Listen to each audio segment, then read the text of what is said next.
Good afternoon, boys and girls, and welcome to episode 37 of Love at First Scent, an episode that's going to be shorter than the normal episodes of Love at First Scent so far, because we're going to be focusing on just one perfume.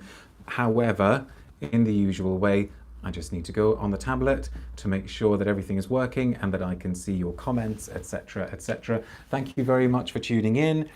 Feel free to ask a question, leave a comment. If you haven't subscribed to my channel already, please consider doing so. If you're watching after the live broadcast, feel free to leave a comment, ask a question as well. If you're watching on Facebook, same rules apply. Please give me hearts and thumbs up, etc., etc., if you so wish. But I think we need to get straight into the perfume, because the one and only perfume, Tomasz says hello again. Nice to see you again. It's been a long time, hasn't it, Tomasz? The perfume we're going to smell in this episode is this, the very first flanker to Chanel's Gabrielle, which is quite an exciting moment.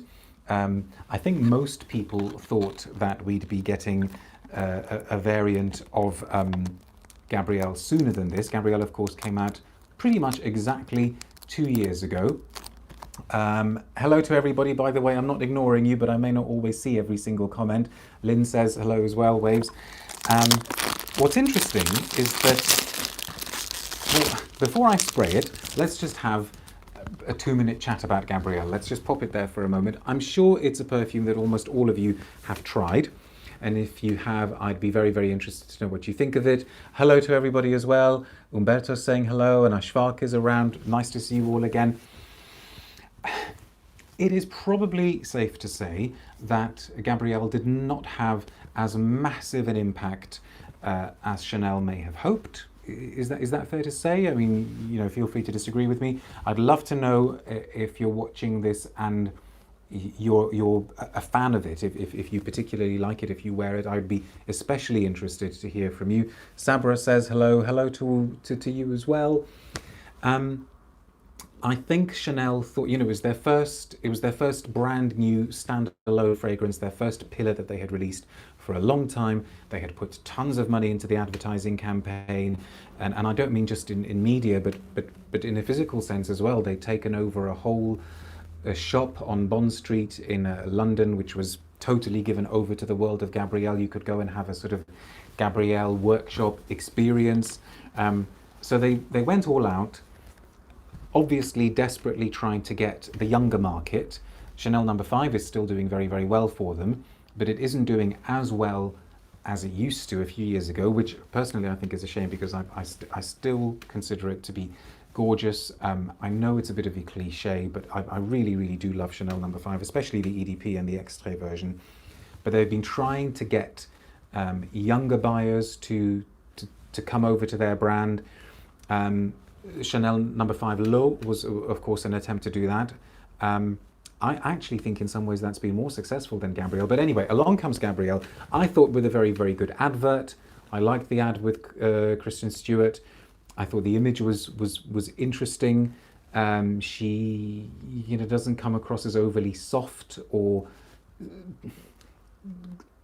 girly in a vacuous way in it. Ashfaq says, I like its heart, but the dry down is just boring, loaded with 2 clean musks. Yes, I would kind of go along with you. My daughter loved it, says Lynn Smells. Okay, interesting. Would you be willing to say how old she is? Although I think I'm sure you said in a recent episode that you were taking her to university or something, so I guess she was obviously of uni age then, or of pre-uni age, which is just the kind of age bracket that Chanel wanted to target. But, mid-20s, says Lynn. Okay. Forever Fragrant Kid says hello. Yes, you managed to tune in. Thank you very much for tuning in. And I need to cut to the chase, because this is a standalone short episode. But what's interesting is that at the time when Gabrielle came out, a lot of commentators thought, you wait, the next version that comes out is perhaps going to be what Chanel had really wanted Gabrielle to be. I shouldn't say too much about this, because the only information I have about the creation of the sort of behind the scenes creation of Gabrielle is rumor, and you know, you don't want to go spreading rumors, but the rumor is that the original idea for Gabrielle was really, really stunning, was really, really beautiful, and then it kind of got watered down through various market tests, through various people coming in and having their say. Perhaps I shouldn't even say market tests, because I don't know if Chanel do actual consumer market tests, but in the various layers of the production where like the marketing team got involved or various other people got involved, the idea kept getting watered down and watered down. And so what we had at the end, and I think this is what I wrote in my review 2 years ago, what we had at the end was an extremely well-made citrus white floral with a musky base, but it was quite dull, and it wasn't distinctive. I don't think I have ever gone into a town or walked along a high street and thought, that person's wearing Gabrielle. That has not happened once. And that could be because not many people have bought it and not many people are wearing it, but I'm sure it's also because it just isn't especially distinctive. And the marketing campaign was also pushing a lot about the tuberose in it, and I thought, well, okay, if this is tuberose, it is the safest, tamest, most watered down tuberose I've ever smelt. But a lot of people did say, you wait, when the first flanker comes along, it's going to be something like a sort of nocturnal version of Gabrielle, or a extreme version of Gabrielle. And so here we've got Essence of Gabrielle, which is interesting. Now, I could be talking complete rubbish because I have not smelt this. As you saw, I just unwrapped it before you, and I have not read the press release. So for all I know, maybe Essence means that it's meant to be ephemeral and ethereal. But we shall find out in a moment, because I'm about to spray it. Christy says, my favourite will always be the original Cocoa. That is also Madame Persolaise's favourite Chanel. I guess my age is showing. Well, hopefully it's showing proudly. Gabrielle is too young for me. And Lynn Smell says, lovely beginning and then seemed to disappear on older skin. Maybe. I mean, we're all, I think so many of us were just a bit disappointed. And then I wrote lots of things as well on the blog about how we simply cannot expect the kind of things that the likes of us would love from perfume brands, from mainstream brands. Now, thank goodness they're still making things like the exclusives. Look at Dior. They've given us Spice Blend, which is really great. Actually, after the last week's episode of Love at First Scent, I wore it and I really enjoyed it. But they've also given us the Parfum version of Sauvage, which it lulls you into a full sense of security for about 2 minutes, and you think, perhaps this is actually going to be an interesting masculine, and then it just goes more brainless and fly spray-like as it continues, and that's my review of Sauvage Parfum, by the way. There's also an extreme version of, an intense version of Joy out today, I think. I think it's out today. And I have got a sample, but I will be probably smelling it privately. Anyway, Gabrielle. Let's see what they've done with the bottle first of all. So once again, this is the Gabrielle Essence or Essence. It is an eau de parfum. I can just about make out here. And oh yes, I can see that it's in its proper bottle, I think, with that cardboard cutout design that they did. I'm going to drop everything now. I liked the bottle too. I thought the bottle worked. But I guess we just want more from Chanel, don't we? We just want them to push the voice out of it, because they can, because people would follow. So there you go, usual bottle with Essence written there. How long do I pause for a thumbnail? Does this look like a good Gabrielle pose to you? Oh, Gabrielle, you look so essential. Okay, let's do this. What are we thinking? I'm dreading it. I always dread this. I always dread this from brands that I still want to love. By the way, I have deliberately not recently smelt the original. At first I thought, should I smell the original? And then I thought, no, let this just stand by itself and let's see if I recognize the original. Okay.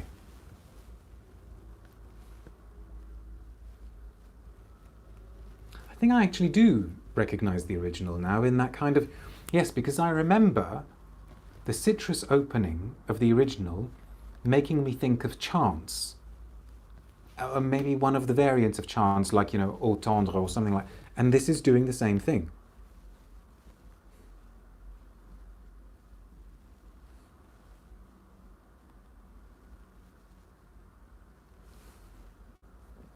Can I do I'm too old to do puppy dog eyes, aren't I? But I can feel the same conclusion forming in my head already, thinking, yeah, it's kind of fine.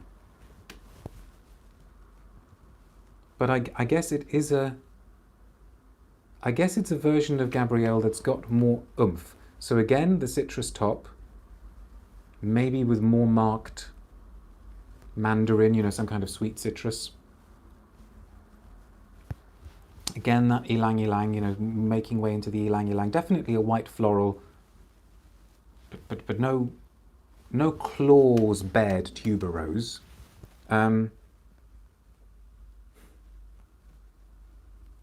And kind of safety and conformity in a very, very pleasant fashion. We're going to read the press release. Let's see what people are saying.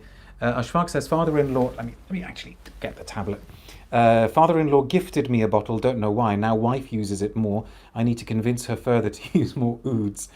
Then I spend more those artisan houses on. Okay, I think I know what you mean. Forever Fragrant Kid says, yeah, come on, Chanel, you can do so much better. Yes, I mean, they can. Ashfaq says, I sometimes use it when I get bored of my usual stuff. Okay, Lynn had her fingers crossed. Have you tried this yet? Lynn smells.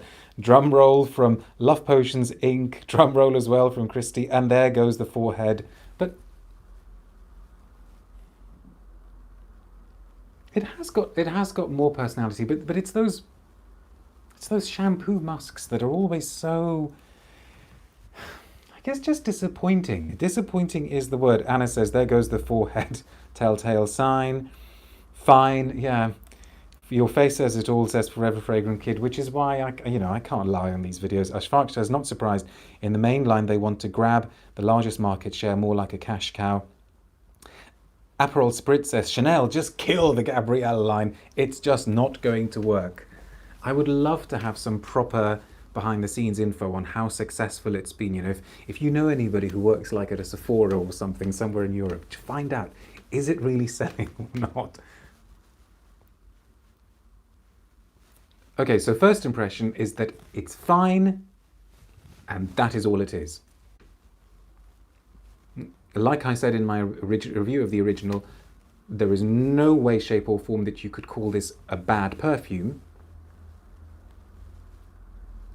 But bad and forgettable are not mutually exclusive terms. Copyright, Persolaise. Let's have a look at the press release. You will be relieved to hear that it's very, very short. And it starts with that quote, that very, very dubious quote from Chanel herself.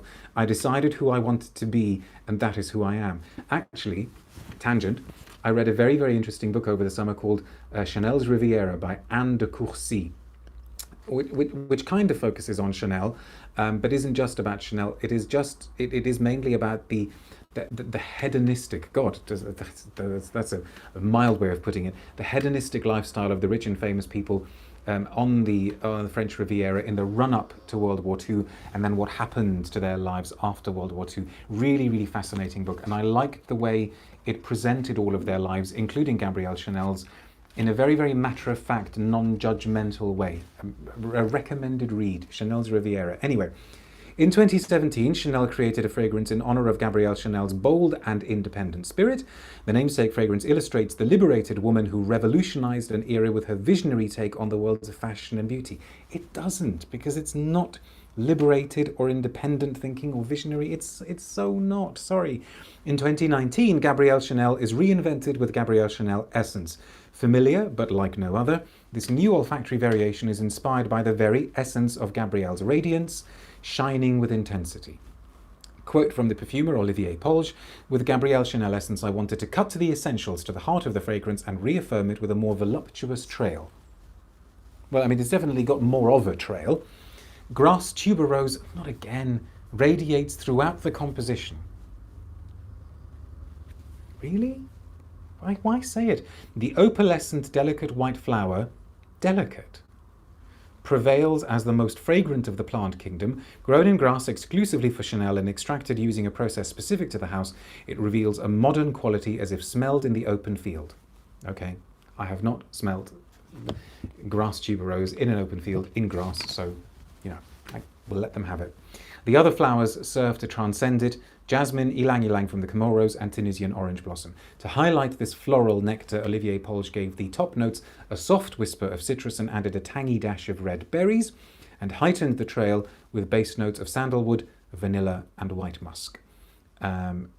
And it's not cheap. According to this press release, 50 mils will set you back £86, and 100 mils is £118. So, yeah, we're talking, you know, serious money there, serious commitment if you wanted to buy even the 50 mils.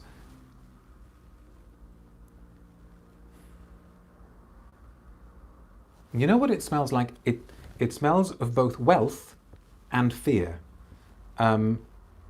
It is somebody who, you know, clearly can go out and afford to buy something that costs quite a bit, but does not want to draw excessive attention to themselves. It is the quintessence of safety, and maybe that's why in some markets it's done well. I'd love to know how it's done in the States, for instance. Chance was made with the US market in mind. Maybe this was as well. So maybe not only is it an attempt, and this is pure speculation, by the way, on Persolaise's part, maybe not only was it an attempt to get young buyers, but maybe specifically young North American buyers and North European buyers who are quite different in their tastes from South European buyers. There's a kind of cedary inflection coming through. I mean, you know, I could say lots and lots of things about it that sound faintly complimentary, and as I say, it isn't bad. It's certainly not ugly. It's you know, it's well made. It's made by Chanel and Olivier Polge. It's going to be well made. But it cannot stand next to number 5, number 19, Coco, Cristal. I'm not even sure it can stand next to Coco Mademoiselle. You know, at least that is quite distinctive and captured a kind of zeitgeisty feel of the era. Okay, we're at the end of this little short episode. I need to kind of get used to doing these a bit more. Christy agreeing with Aperol Spritz. Forever Fragrant Kid says there's enough fine in the fragrance industry. Chanel shouldn't settle. Try saying that quickly. Chanel shouldn't settle. True. Love Potions Inc. says, I actually like Gabrielle. Good. I'm actually glad, but tell us why. I was excited for the essence, but now I'm not so sure. I wonder how it'll bloom on the heat of skin. Please, please, please, before I sign off, try and tell us what it is about it that you like, or maybe leave a comment if I've already signed off. Ashfaq says, of course there's sandalwood. Yeah, I know. Three Head Clap. We still have the exclusive, says Umberto. Yes, absolutely. And we still have lots of great fragrances from them. We still have Antaeus. The Riviera range. No, do I mean the Riviera range? The Journey range, the Paris. What was the one that came out this summer? Was it Paris Riviera? That was interesting because it was actually quite an indolic release for a Chanel. So yeah, we can't have it all. I'm sure it'll find its fans. But I don't think this is the flanker that some of us were expecting. I think maybe some of us were hoping it might. Oh, Lezo, thank you very much, Forever Fragrant Kid. I think we were thinking that this first flanker may go a little bit darker, a little bit heavier. Anyway, just a quick public service announcement. The long form episodes of Love at First Scent will absolutely still continue, maybe once every 3 weeks in the usual way. Please check out my social media channels for details of when they're going to be broadcast. But fingers crossed, what I'm going to try to do is broadcast more short episodes like this on single perfumes. The only trouble is that it may be a little bit more difficult for me to trail those, because sometimes I may just grab an opportunity of an evening or an afternoon to broadcast one if I happen to be free, but I will always try to give as much notice as possible. In the meantime, please subscribe to this channel if you haven't already done so, leave a comment, ask a question, and don't forget to check out the blotter update. It's going to be an interesting blotter update, this one, in a few hours, left as a comment below the video. But until then, comment. Ashfaq says, at least it doesn't have those woody ambers. Yes. Yes. Thank you for ending on a positive. It does not have tons of those woody ambers. And on that note, lovely to catch you, says Forever Fragrant Kid. Very lovely to be caught. I shall leave you in peace. Take care now. Bye.